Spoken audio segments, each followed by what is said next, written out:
So Ridiculous Child, coming up to May 1, I was working on something completely different. I was working on this tune, which was like this. It was like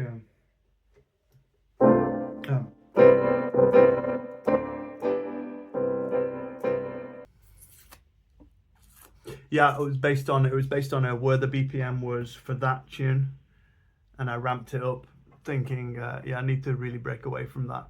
I need to break away from that tempo, that rhythmic structure, and everything. It's wrong. It's wrong.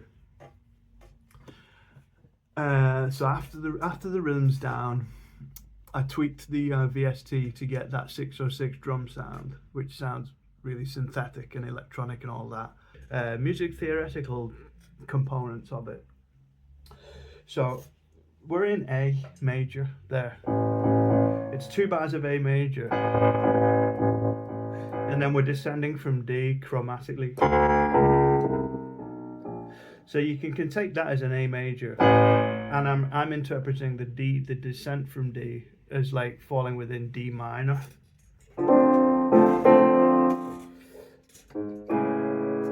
And if you look at the opening section, really it's just like a prolonged or protracted 2-5-1 in A, with the B minor is the 2.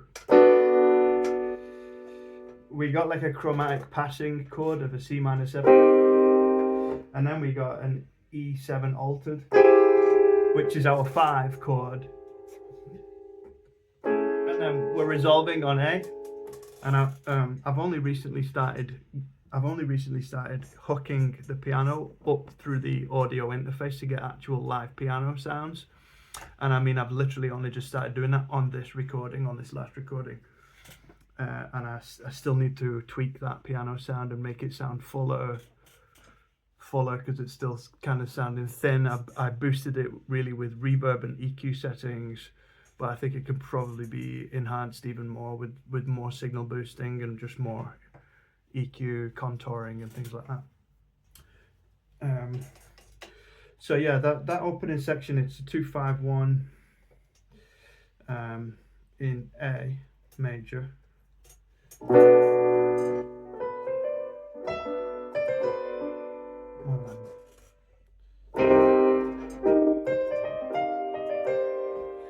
That's the passing chord.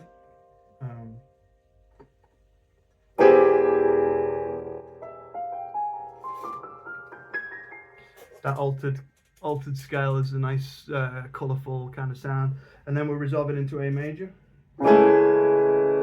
but it's disguised.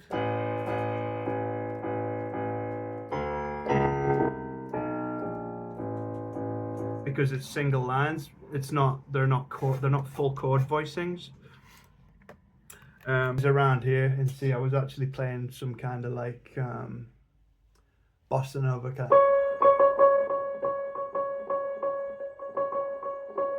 But you can't hear it on the recording because it's so heavily filtered and stuff, and it takes away the attack. The attack is kind of absorbed in the reverb tail.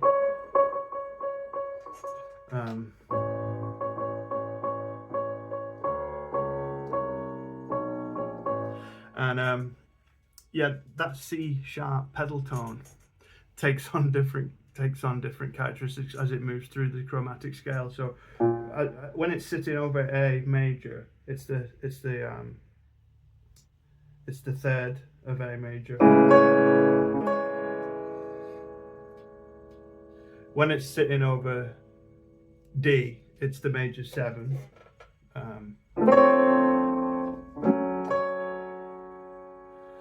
When it's sitting over C sharp, it's the major 9.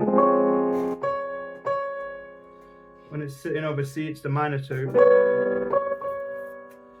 When it's sitting over B, it's the minor 3. Over B flat, it's the tritone. And then it's the 3 again. The purpose of it really is to give tension and sustain tension through the verses. I got it panned left as well, so it feels a little disorienting. The hook line is just this. It's just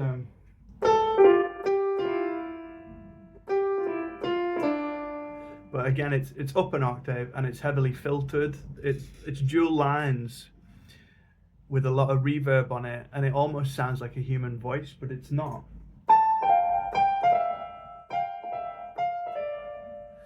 And on reflection, I think it kind of sounds like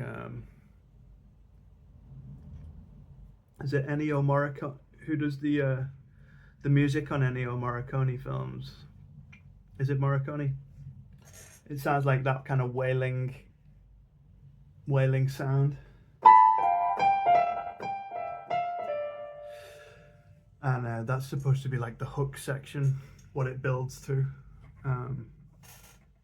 And it's just a happy accident that it kind of ended up sounding like that. But I also think it sounds a little bit corny and irritating as well. But don't let that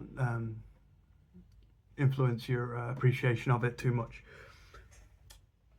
And we build to that hook in two different ways. So we build from the intro in the traditional ascending build up, and then we build from a slight drop out after the first instance of it, and it comes back the second time, and it's got a different kind of filtration on it. It's actually been exported as a audio file, re-imported as an audio file, and then added a different reverb to it and some chorus modulation on it. I think that covers everything that's happening